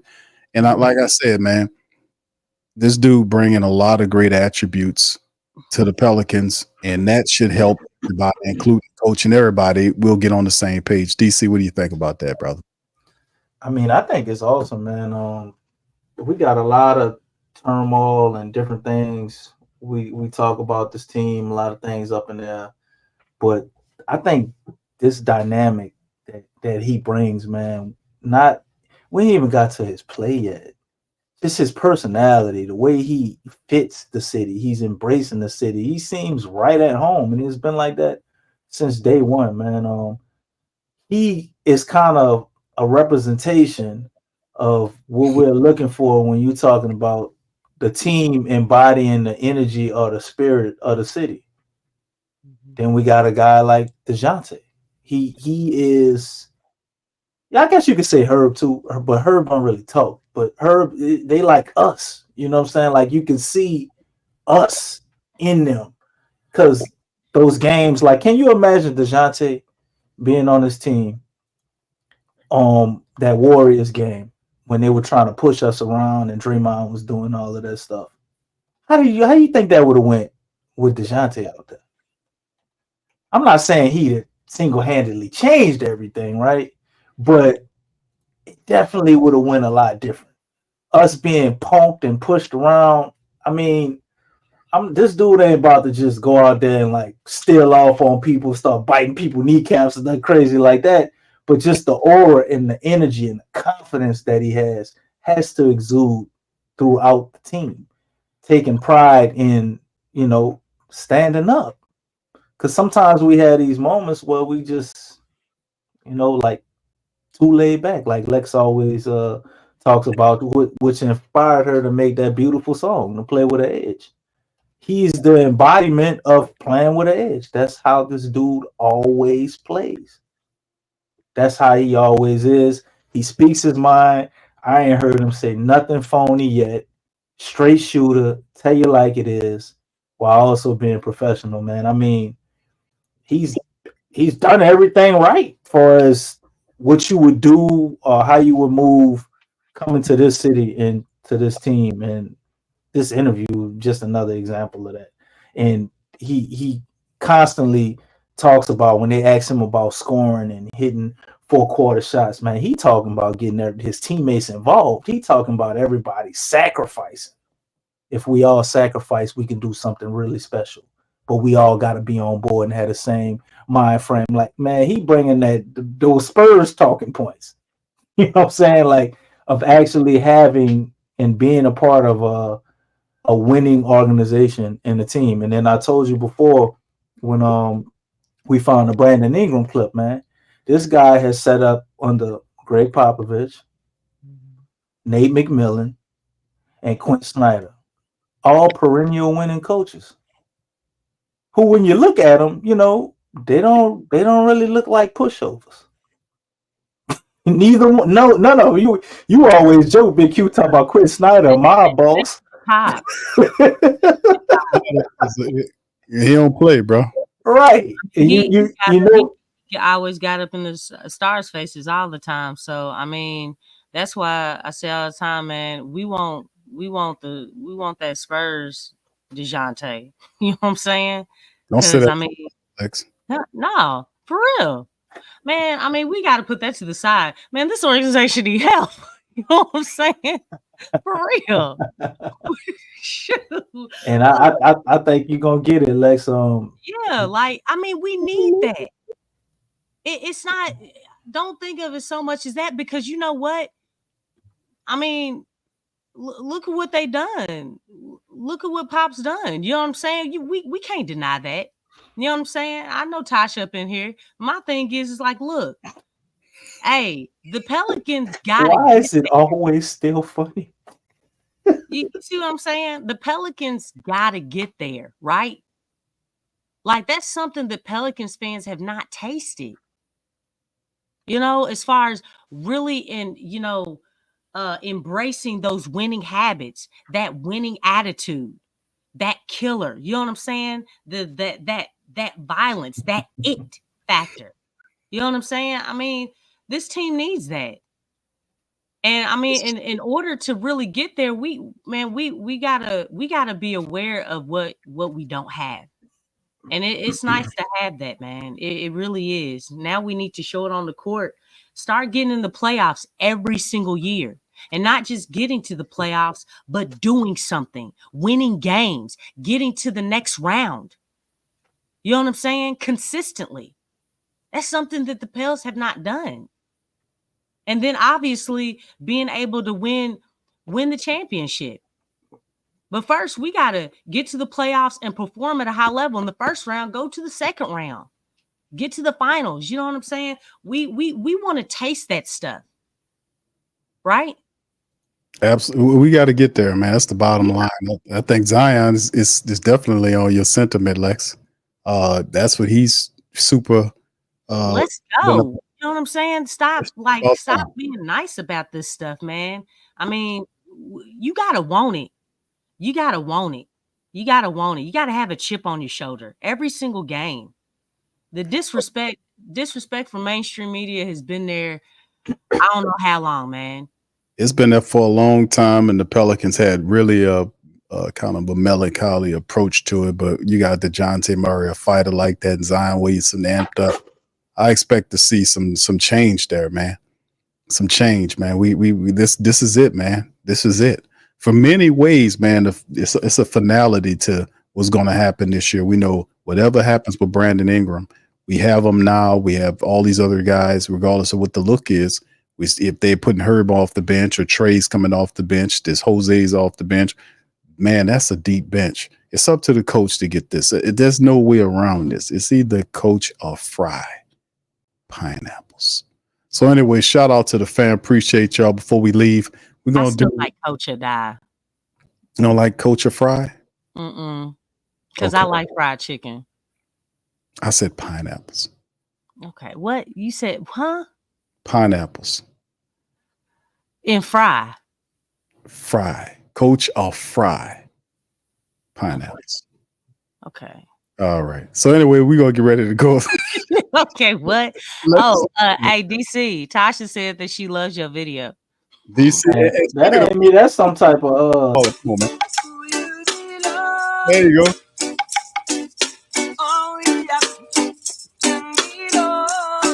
What, DC?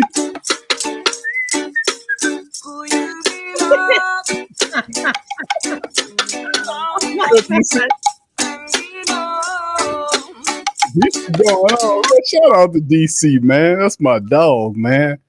DC, appreciate that, brother. You the man, brother. Thank you so much. Anyway, we appreciate y'all for my God today. Shout out to my dog DC, man. He got a new album coming out. You know, I is vegetarian or eat fruits off. You know, I ain't no goddamn vegetarian. That's DC, the new album coming out. I'm waiting on all this to blow over for you so you can start making music again too. But I know what the Diddy allegations out there, you got to keep it quiet for now. First and foremost, brother, that's very insulting. Okay, all right. Hey, Tasha had her light on too. You got to keep it quiet right now, man. For all the them Diddy allegations, bro. You got to keep that on tuck, bro. You know what I'm saying? Oh wow! You got the water running in the back. Hater. Oh. Hey.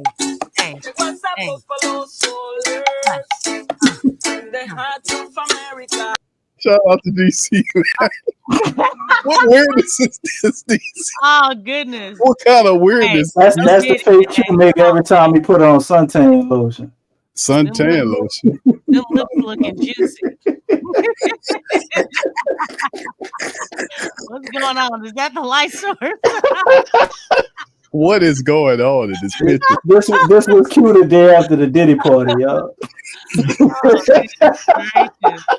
Look, do you got some Vaseline or some oil? Them some weird dudes, man. What's wrong with these guys, man? Where's that sunlight? Why you choose this picture, DC? What happened? He keeps those in his phone for whatever reason. He popped that one out. I mean, when that's what I think when I hear this song. You know what I'm saying? This will pop up into my head. Just reminds me of Q. No, we got sunshine on a cloudy day. You know what I'm saying? That's what he looks like when he put suntan lotion on. You know. All I'm asking is that the light source or is that a lot of oil or Vaseline? I don't know what's going on. It's suntan lotion, and then he don't think that the suntan lotion is enough, so he puts a layer of Vaseline over the suntan lotion to preserve it. Anytime you about to go swimming, you know, and you got the water, you know, kind of beating up off of the Vaseline, so it looks a little weird. That guy don't look nothing like me, brother. Won't you knock that I off? think he got some of the Vaseline in his eyes. That's why his eyes look like that. Distant cousins, maybe distant cousins. Now that ain't no that's him. First and second, y'all put it in the chat. This was about 8 years ago. This was, you know, he got a little more mileage on him. He got to cut the beard off, and you can really see it. You know, this is what he really look like with the beard off. First and second cousins. Second cousin now. No, oh dang! From the family. She's I found out you were at a Diddy party. I gotta let the world know, Tasha. You know it ain't. You know that ain't. I don't know. We don't know. We don't know. All right, so we're gonna get ready to leave on that. We thank DC for his musical interlude. Thank you, DC. Appreciate you, brother, as always, for bringing a very light comedy to this. Long distance. They appreciate that. And we thank you for your meme face, man. You know, that's a lot of enjoyment to the show, man. You know, that's a meme face, bro. Y'all feel free to use this and promote it as Big Q all over. You all fighting over what to put on is crazy. That's DC doing that, man. That's DC group ass doing that. Don't break something, man. That's DC goof ass. Man, go ahead and end the show, man. He took the whole thing off.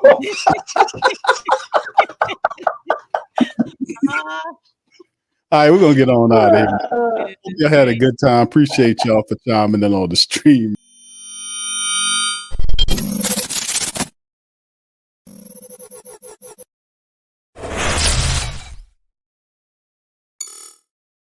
TheWhoThatDaily.com. That's right, TheWhoThatDaily.com. Your one-stop shop for everything New Orleans Saints, New Orleans Pelicans, LSU Tigers, even the top flight boxing news. So if you're a Who That and you're looking for a place to stay up on your team, TheWhoThatDaily.com is your site. TheWhoThatDaily.com for the sport Who That in all of us. That's right, the Pro Shop is the platform store where you can go and buy all the latest merch to support the platform. Available at the Pro Shops, we have dozens of hundreds of products available for you and your family. Unisex tees for men and women,